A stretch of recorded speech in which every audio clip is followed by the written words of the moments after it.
अगर अभी तक आपने द वॉइस को सब्सक्राइब, एक औरत के लिए मां बनने का एहसास सबसे खास होता है और इसी एहसास को और खास बनाने के लिए श्री साई सेवा संस्था लाए है जरूरतमंद औरतों के लिए एक खास कैंप।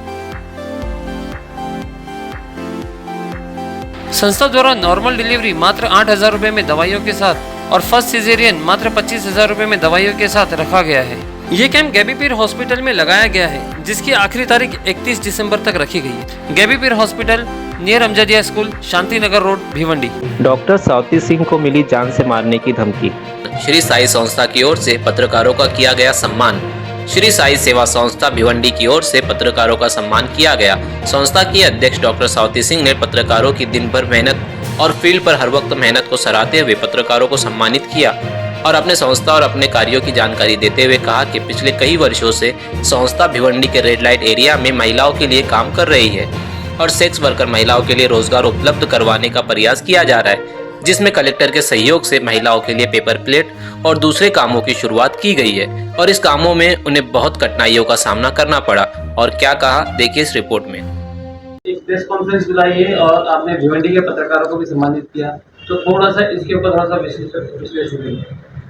जी, जैसे लास्ट ईयर भी हमने पत्रकार बंधुओं का सम्मान प्रोग्राम रखा था और लास्ट ईयर से ही मैंने ये संकल्प लिया है कि हर साल पत्रकार बंधुओं का एक सम्मान होना चाहिए, क्योंकि दिन रात आप सभी समाज की सुधारना में भी, व्यवस्था में भी लगे हुए रहते हैं। तो कहीं ना कहीं एक कृतज्ञता है और हमारे विचार, हमारे काम, रेड लाइट एरिया जैसे कामों को आपने आज समाज तक पहुंचाया है, इसलिए एक मैं बहुत कृतज्ञ हूँ आप सभी के लिए। मैडम, आप थोड़ा सा बताएंगे कि रेड लाइट एरिया में जब आप काम करती थी तो क्या कठिनाई, क्या परेशानियां आपको आती थी, थोड़ा सा उसके बारे में हम थोड़ा जानते हैं।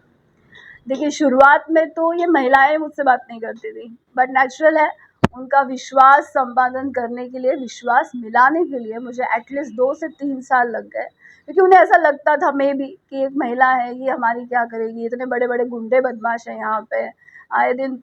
उस समय मतलब पुलिसों से भी काफ़ी परेशानियाँ उन्हें झेलनी पड़ती थी, बट एक महिला है, ये हमारी क्या कर लेगी। और उस समय मेरी पर्सनालिटी भी काफ़ी दुबली पतली सी थी मैं, सो लगा होगा उन्हें। लेकिन ऐसी कुछ सिचुएशंस आई कि उनकी परीक्षा में मैं खरी उतरी हूँ।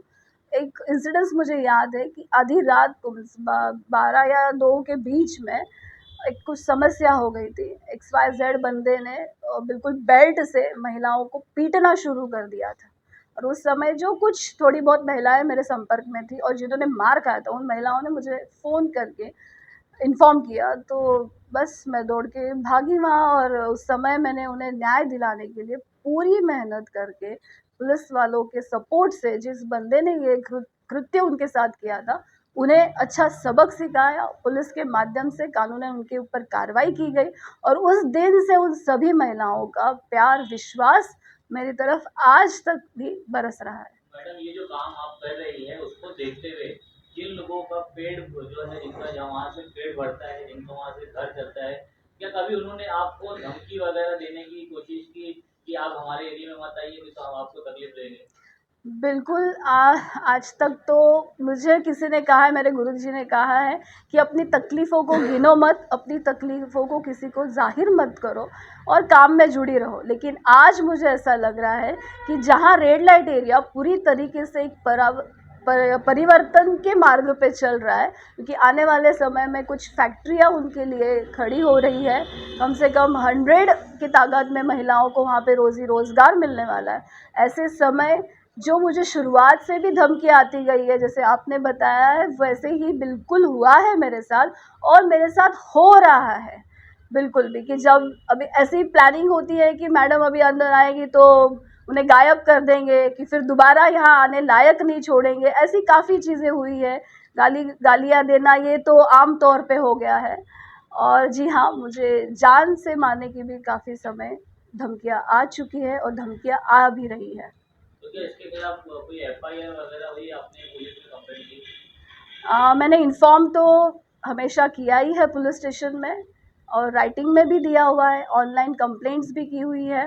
अब उसके ऊपर कार्रवाई करना न करना ये पुलिस वालों का काम है। मैडम, मेरा एक सवाल है। अभी अभी एक बयान में आपने कहा था कि अभी रेड एरिया का जो हमारा मतलब था वो लगभग पूरा हो चुका है, हम दूसरा प्लेटफॉर्म पकड़ रहे हैं, जरा उसकी जानकारी। जी, जो मैंने जब काम शुरू किया था तो बहुत मुश्किल था ये। महिलाएं हमसे बोलती थी कि मैडम हम आपका सुन के अगर हम हमारा जीवन परिवर्तित करते हैं और अच्छा कोई जीने की कोशिश करते हैं, लेकिन आप कहीं बीच में डर के भाग गई, यहाँ टिकना बहुत मुश्किल है मैडम, बड़े बड़े गुंडे हमें परेशान करते तो आपको तो मामूली बात हो। तो तब मैंने उनसे एक वचनबद्ध हो गई थी उनसे कि नहीं, मैं आपका बीच राह में कभी भी साथ नहीं छोड़ूंगी, चाहे मेरी जान क्यों ना चली जाए। पर ऊपर वाले के और आप सबके आशीर्वाद से आज भी मैं अभी तक ज़िंदा हूँ। अब कल का तो नहीं पता, लेकिन उनसे जो मेरी कमिटमेंट थी कि हाँ, आपके लिए मैं कुछ ना कुछ अच्छे कार्य ज़रूर यहाँ करूँगी। सो मुझे लगता है कि आज उनके बच्चे जो है एजुकेशन के दौर में है, हॉस्टल जा रहे हैं, पढ़ रहे, लिख रहे, स्कूल जा रहे, महिलाएं काम पे लग गई है, एक्स वर्कर्स को भी काम मिल चुका है, अबाउ 18 बच्चे भी कंपनियों में जा रहे हैं। जो बच्चे वहाँ 18 साल के भी नहीं होते थे, वो दलाल और गुंडे बदमाश पाए जाते थे, वो सारी उनकी जनरेशन चेंज हो चुकी है गारंटी से। माइनर लड़कियां, जब से हमने शुरू किया है, माइनर लड़कियां वहाँ न रखी, इसके लिए जो हमारी स्ट्रांगली काउंसलिंग हुई है, हमारे एनजीओ के माध्यम से जो काउंसलिंग हुई है, उसका आज ये नतीजा है कि आज इतने सालों से वहाँ इस तरीके का कोई भी व्यवहार नहीं है, क्योंकि खुद महिलाएं जान चुकी है क्या सही है क्या गलत है। किसी के ऊपर वहाँ कोई ज़ोर ज़बरदस्ती नहीं हो रही है, कोई भी 18 साल के नीचे की लड़कियां वहाँ नहीं पाई जाती है।